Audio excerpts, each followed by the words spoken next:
নবী সাল্লাল্লাহু আলাইহি ওয়াসাল্লামের জন্মের আগেই তার বাবা চলে যান, ইতিম মুহাম্মদ সাল্লাল্লাহু আলাইহি ওয়াসাল্লাম। তার মা আমিনা 6 বছর বয়সে ইন্তেকাল করেন। সিচুয়েশন বুঝতে পারছেন? 6 বছর একটা বাচ্চার বাবাও নাই মাও নাই।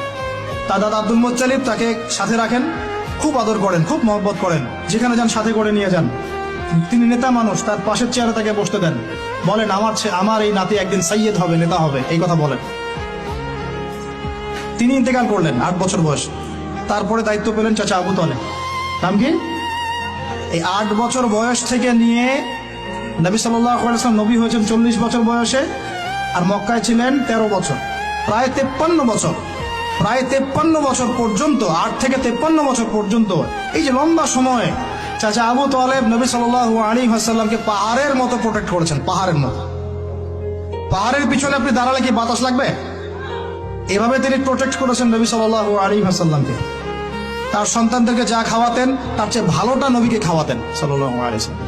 স্পেশাল রান্না তৈরি করে তাকে ডেকে নিয়ে বসতেন, কারণ এতিম ছেলে, মনে কষ্ট আছে, হয়তোবা সবার সামনে বলতে পারে না, ব্যাপারটা বুঝেন না? তিনি এইভাবে ট্রিট করতেন। এমনকি নবী হওয়ার পরে আল্লাহর নবী সাল্লাল্লাহু আলাইহি ওয়াসাল্লামের বিরুদ্ধে পুরা সমাজ চলে গেল। কেউ গালি দেয়, কেউ বলে সাহের, কেউ বলে কাযযাব, কেউ বলে ফারিকুল জামাআহ। মানুষ গালি গালাজ শুরু করলো, নিন্দা গীবত তহমত শুরু করলো, অর্থনৈতিক বয়কট শুরু করলো, সামাজিকভাবে বয়কট করা শুরু করলো।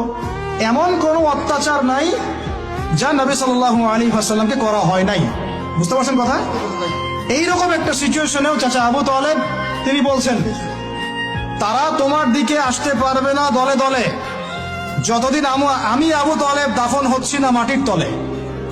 কথা বুঝতে পারছেন?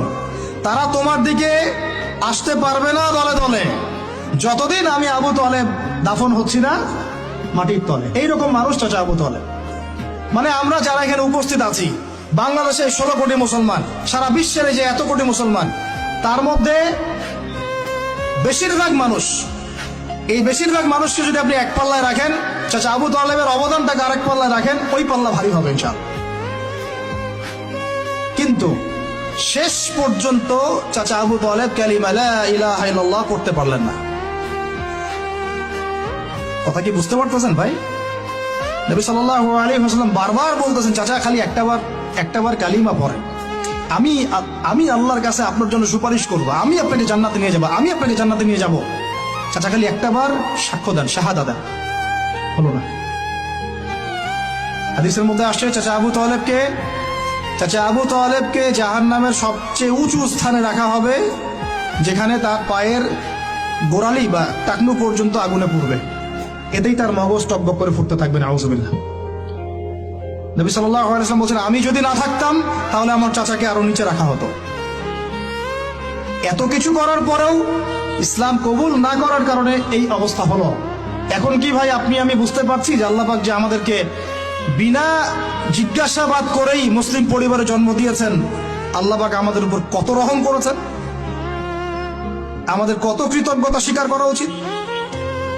বিশ্বাস করেন, আমাদের যে সকালবেলা টয়লেট হয় না, ওয়াশরুমে যান টয়লেট করেন, আলী ইবনে আবি তালেব রাদিয়াল্লাহু আনহু এরকম বাথরুম থেকে বের হয়ে পেটে হাত দিয়ে বলতেন, মানুষ যদি জানতো এই যে শুধু ক্লিয়ার করে টয়লেট হওয়াটা কত বড় নেয়ামত আল্লাহ পাকের, তাহলেও সারা জীবন সিজদায় পড়ে থাকতো। আমরা এগুলো বুঝি না, শ্বাস নেওয়ার নেয়ামত বুঝি না, পানি পান করছি, পানি আল্লাহ পাক দিয়েছেন, এটা নেয়ামত বুঝি না, গরম পানিতে ওযু করে আসলেন নেয়ামত বুঝি না, সুস্থ আছি নেয়ামত বুঝি না, প্রত্যেকটা অর্গান ভালো আছে শরীরের নেয়ামত বুঝি না, রক্ত চলতেছে নেয়ামত বুঝি না। আমরা আল্লাহ পাকের নেয়ামতই বুঝি না, শুকরিয়া আদায় করি না। আর ওই যে কালিমা লা ইলাহা ইল্লাল্লাহ আল্লাহ পাক পড়ার তৌফিক দিয়ে মুসলিম বানিয়েছেন, এটা তো মোটেই বুঝি না। কত বড় নেয়ামত আল্লাহ দিয়েছেন আর কত ইহসান আল্লাহ করেছেন। এইটা জাস্ট আজকের লেকচার শুনে বুঝে বাসায় চলে যান, তাহলে ইনশাআল্লাহ আপনার একটা কৃতজ্ঞতাপূর্ণ হৃদয়ের সৃষ্টি হবে।